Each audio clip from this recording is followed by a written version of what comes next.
Assalamualaikum warahmatullahi wabarakatuh. Perkenalkan, nama saya Aulia Safa Agendia Trijunita. Saya dari Fakultas Ilmu Sosial dan Politik, Universitas Muhammadiyah Yogyakarta. Di sini saya akan memperkenalkan konsep manajemen publik baru atau sering juga disingkat SPM. Sejarah munculnya manajemen publik baru atau juga sering disingkat NPM. Munculnya kritik yang keras yang ditunjukkan kepada organisasi-organisasi sektor publik menimbulkan gerakan untuk melakukan reformasi manajemen sektor publik. Salah satu gerakan reformasi sektor publik itu adalah munculnya konsep New Public Management. New Public Management telah mempengaruhi proses perubahan organisasi sektor publik secara komprehensif di hampir seluruh dunia. Penekanan gerakan New Public Management tersebut adalah pada pelaksanaan desentralisasi, devolusi, dan modernisasi pemberian pelayanan publik. Istilah New Public Management pada awalnya dikenalkan oleh Christopher Holt tahun 1991. Ia kemudian menyingkat istilah tersebut menjadi NPM. Ditinjau dari perspektif historis, pendekatan manajemen modern tidak semandainya model administrasi publik tradisional. Pada perkembangannya, pendekatan manajerial modern tersebut memiliki banyak sebutan, misalnya managerialism, new public management, market-based public administration, post-bureaucratic paradigm, dan entrepreneurial government. Istilah yang kemudian banyak dipakai untuk menyebut model manajemen publik modern tersebut adalah New Public Management. Istilah New Public Management dan managerialism sering saling menggantikan, namun istilah New Public Management yang kemudian banyak dipakai.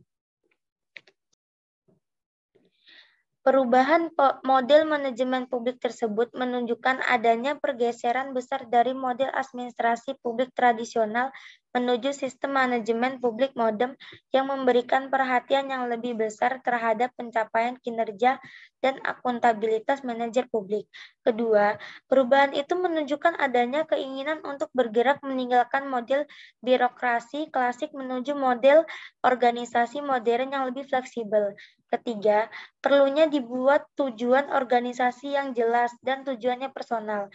Hal itu berdampak pada perlunya dilakukan pengakuan atas presentasi yang mereka capai melalui indikator kinerja. Terdapat evaluasi program secara sistematik. Keempat, staf senior tampaknya secara politisme terhadap pemerintah saat itu daripada bersikap netral atau fungsi pemerintah tampaknya akan lebih banyak berhadapan dengan misalnya tender yang oleh Osborne dan Gebler pada tahun 1992 disebut catalytic government, erring rather than roaring. Keterlibatan pemerintahan tidak terlalu berarti pemerintah melalui saran birokrasi. Kelima, terdapat kecenderungan untuk mengisi pemerintah melalui privatisasi dan bentuk lain dari marketitasi. Di sini saya akan menjelaskan pengertian dari NPM.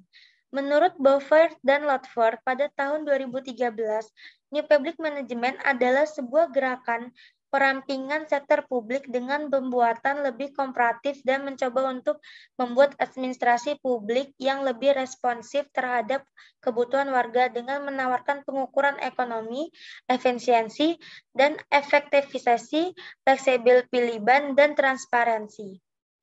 Sorotan pada tahun 1990-an setelah Christopher Holt pertama kali menggunakan istilah tersebut dalam tulisannya pada tahun 2003. Meski pada perkembangannya, paradigma ini juga kerap disamakan dengan istilah-istilah lain yang berkembang setelahnya, seperti post-bureaucratic paradigm yang dikenalkan Michel Bachelet pada tahun 1992, dan reinventing government yang dikenalkan oleh Osborne dan Gebler pada 1992. NPM adalah suatu sistem manajemen desentral dengan perangkat-perangkat manajemen baru seperti controlling, benchmarking, dan line management. Bagi yang lain, NPM dipahami sebagai privatisasi sejauh mungkin atas aktivitas pemerintah.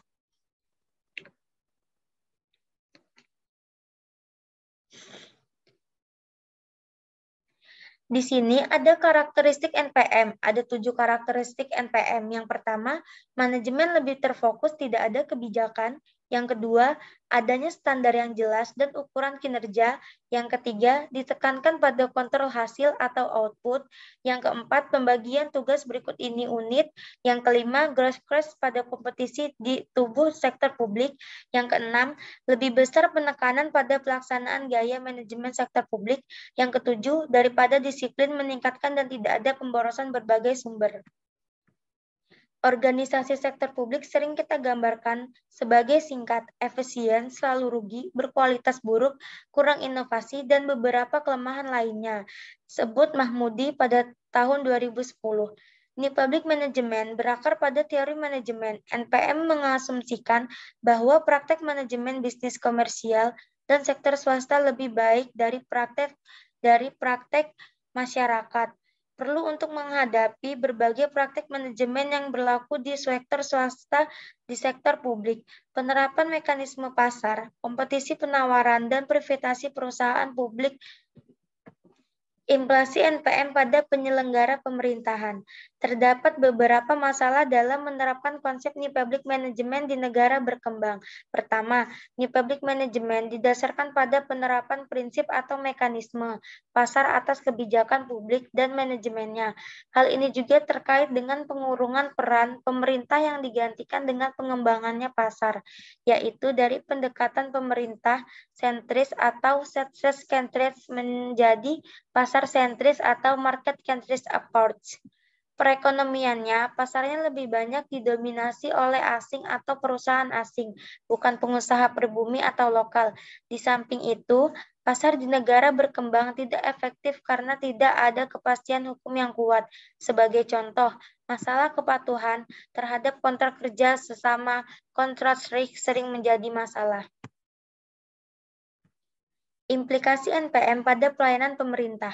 Melalui Undang-Undang Nomor 23 Tahun 2014 tentang Pemerintahan Daerah, pemerintah Indonesia memberikan kewenangan kepada pemerintah daerah untuk mengatur penyelenggaraan pemerintahan dan pelayanan publik di daerah dengan tujuan untuk mendorong percepatan pembangunan. Kajian ini menggunakan pendekatan deskriptif kualitatif mengenai kebijakan kelembagaan dan dampaknya terhadap pelayanan publik. Kajian ini menggunakan metode socio-legal research dengan mengkaji hukum atau peraturan perundang-undangan. NPM sebagai basis reformasi birokrasi pemerintah. Administrasi publik tradisional menerima kritik berdasarkan beberapa hal sebagai berikut. 1. Dalam banyak sistem tidak ada pemisahan yang jelas antara kebijakan dan administrasi, baik dalam hal proses pengambilan keputusan atau peran masing-masing administration dan politis. Yang kedua, proses pengambilan keputusan sesuai dengan aturan rasionalitas teknis dan ekonomi dipengaruhi dan dibentuk oleh proses konflik negosiasi dan pertukaran antara kepentingan baik internal maupun eksternal dengan birokrasi negara. Yang ketiga, hierarki dan sentralisasi menggabungkan secara formal kepatuhan terhadap peraturan dan prosedur sehingga menimbulkan masalah birokrasi atau patologi birokrasi seperti keterlambatan, tidak fleksibel, unresponsiveness, dan mengabaikan arogan untuk kepentingan dari keperhatian warga. Yang keempat, birokrasi ditandai dengan proses pelaksanaan top-down tahun 2020. Yang kelima, berbagai hal dalam sistem modern administrasi negara, baik secara internal maupun dengan organisasi eksternal lebih besar, yang disebut oleh Minajio pada tahun 1997 dalam Philip dan Daganda tahun 2013. Oleh karena itu, organisasi sektor publik harus serius mendorong kontribusi pegawai pada manajemen, di mana pegawai dalam satuan tugas dengan 3 tujuan perubahan. Yang pertama, 1 untuk membangun keterlibatan dan keberdayaan. Yang kedua, untuk mendorong ide-ide baru. Yang ketiga, untuk mencipta suatu lingkungan di mana pegawai dan dapat mewujudkan tujuan pribadi mereka dan mengembangkan keterampilan dan kemampuan mereka. Ucap Rasio pada tahun 1998 Pemerintah di berbagai belahan dunia telah menggunakan sejumlah mekanisme seperti yang dinyatakan oleh Laxmi-Kens pada tahun 2006, yaitu ada 4. 1. Penciptaan organisasi publik otonomi. Yang kedua, mengurangi ukuran pemerintah. Yang ketiga, korporatisasi organisasi pemerintah. Yang keempat, mengurangi anggaran dan pengeluaran kesejahteraan. New Public Management sebagai filsafat publik baru, sebagai langkah menuju pendekatan pemerintah yang menempatkan penekanan pada transparansi, manajemen kinerja, dan akuntabilitas pegawai dan manajer sektor publik. Akuntabilitas, supremasi hukum, dan transparansi adalah prinsip-prinsip inti NPM dan Democratic Politics. NPM didasarkan pada 5 kerangka teoritis ekonomi mikro, yakni Public Goods Theory, Principal Agent Theory, Transaction Cost Theory, Technical Rational Theory. 2 kerangka kerja pilih publik dan prinsip agen memiliki pengaruh terbesar pada NPM.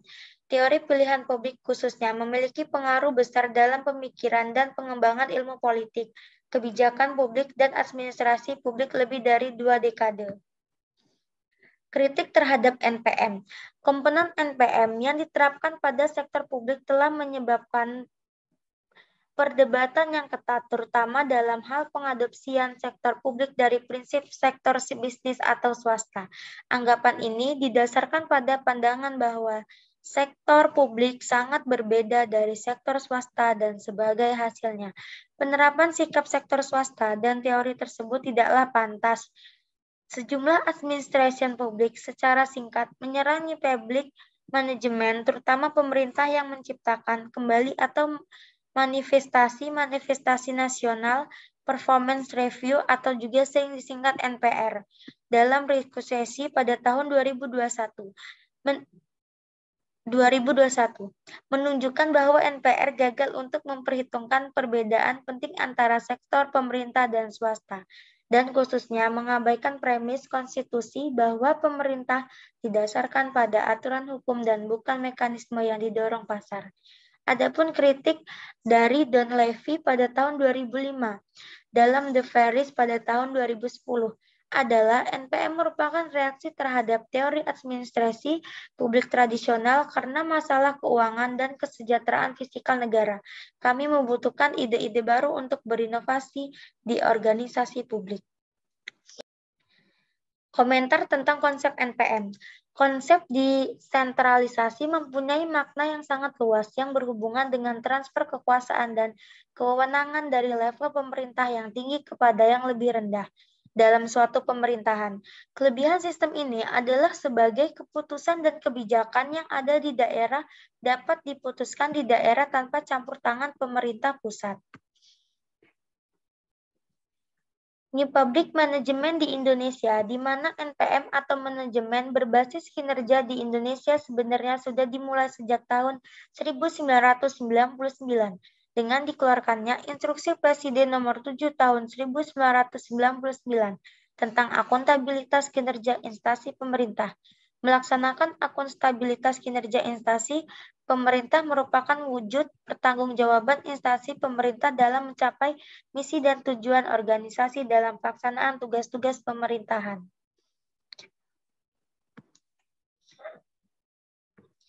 Sekian presentasi dari saya yang mempresentasikan tentang konsep manajemen publik baru. Apabila ada salah kata, mohon dimaafkan. Wassalamualaikum warahmatullahi wabarakatuh.